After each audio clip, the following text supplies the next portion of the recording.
വെഞ്ഞാറമൂട് കൂട്ടക്കൊലക്കേസിൽ ഏറെ നിർണായകമാവുക പ്രതി അഫാന്റെയും മാതാവ് ഷമയുടെയും മൊഴികൾ. ചികിത്സയിലുള്ള ഷമയുടെ ആരോഗ്യനില മെച്ചപ്പെട്ടതായി ഡോക്ടർമാർ അറിയിച്ച സാഹചര്യത്തിൽ ഇരുവരുടെയും മൊഴിയെടുപ്പ് വേഗത്തിലാക്കാനാണ് അന്വേഷണ സംഘത്തിന്റെ നീക്കം. കൂട്ടക്കൊലയ്ക്ക് കാരണം കുടുംബത്തിന്റെ സാമ്പത്തിക ബാധ്യത എന്നാണ് പോലീസിന്റെ പ്രാഥമിക നിഗമനം. നാടിന് നടുക്കിയ വെഞ്ഞാറമൂട് കൂട്ടക്കൊലക്കേസിലെ പ്രതി പോലീസിന് മുന്നിലുണ്ടെങ്കിലും കൊലപാതകത്തിന് പിന്നിലെ കാരണങ്ങൾ സംബന്ധിച്ച് ഇനിയും വ്യക്തത വന്നിട്ടില്ല. കുടുംബത്തിനുണ്ടായ കടുത്ത സാമ്പത്തിക ബാധ്യതയാണ് കൂട്ടക്കൊലപാതകത്തിലേക്ക് നയിച്ചത് എന്നാണ് പ്രാഥമിക നിഗമനം. എന്നാൽ ഇക്കാര്യം സ്ഥിരീകരിക്കണമെങ്കിൽ വിശദമായ അന്വേഷണം നടത്തണം. കൊലപാതക ശ്രമത്തിൽ പരിക്കേറ്റ് ചികിത്സയിൽ കഴിയുന്ന പ്രതിയുടെ മാതാവ് ഷമിയുടെ മൊഴിയിലാണ് പോലീസിന്റെ പ്രതീക്ഷ. ഷമിയുടെ ആരോഗ്യനില മെച്ചപ്പെട്ടതായും സംസാരിക്കാൻ കഴിയുന്നുണ്ടെന്നും ഡോക്ടർ കിരൺ രാജഗോപാൽ അറിയിച്ചു.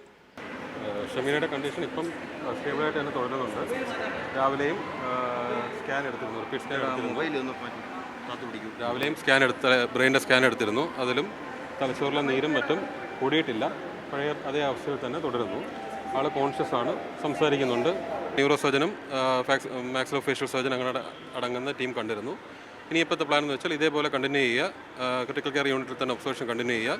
ഒരു 48 മണിക്കൂറിന് ശേഷം സ്കാൻ ഒന്നും കൂടെ റിപ്പീറ്റ് ചെയ്ത് നോക്കുക എന്നുള്ളതാണ് തീരുമാനം. ഈ സാഹചര്യത്തിൽ പ്രതി അഫാന്റെയും മാതാവ് ഷമിയുടെയും മൊഴിയെടുപ്പ് വേഗത്തിലാക്കാനാണ് അന്വേഷണ സംഘത്തിന്റെ നീക്കം. ഫർസാനയുടെ സ്വർണം അഫാൻ പണയം വെച്ചിരുന്നു. ഇതിന്റെ പഴി ഫർസാന കേൾക്കേണ്ടി വരുമെന്നതിനാലാണ് ഫർസാനയെയും കൊലപ്പെടുത്തിയത് എന്നാണ് നിഗമനം. ഡിജിറ്റൽ തെളിവുകൾ ശേഖരിക്കുന്നതിനായി സൈബർ വിങ്ങിന് അന്വേഷണ സംഘം കത്ത് നൽകിയിട്ടുണ്ട്. അഫാന്റെ ഫോണിലെ ഗൂഗിൾ ഹിസ്റ്ററി പരിശോധിക്കും. അഫാന്റെയും ഷമിയുടെയും ഫോണുകൾ ഫോറൻസിക് പരിശോധനയ്ക്ക് കൈമാറിയിട്ടുണ്ട്. ചികിത്സയിൽ കഴിയുന്ന ഷമിയുടെ ആരോഗ്യനില മെച്ചപ്പെട്ടത് പ്രതീക്ഷയോടെയാണ് പോലീസ് കാണുന്നത്. ഡിജിറ്റൽ തെളിവുകൾ വേഗത്തിൽ ശേഖരിച്ച് അഫാന്റെയും ഷമിയുടെയും മൊഴിയെടുപ്പ് വേഗത്തിലാക്കാനാണ് അന്വേഷണ സംഘത്തിന്റെ തീരുമാനം. ക്യാമറമാൻ ജയപ്രകാശിനൊപ്പം കമലേഷ് തെക്കേക്കാട്, കൈരളി ന്യൂസ്, തിരുവനന്തപുരം.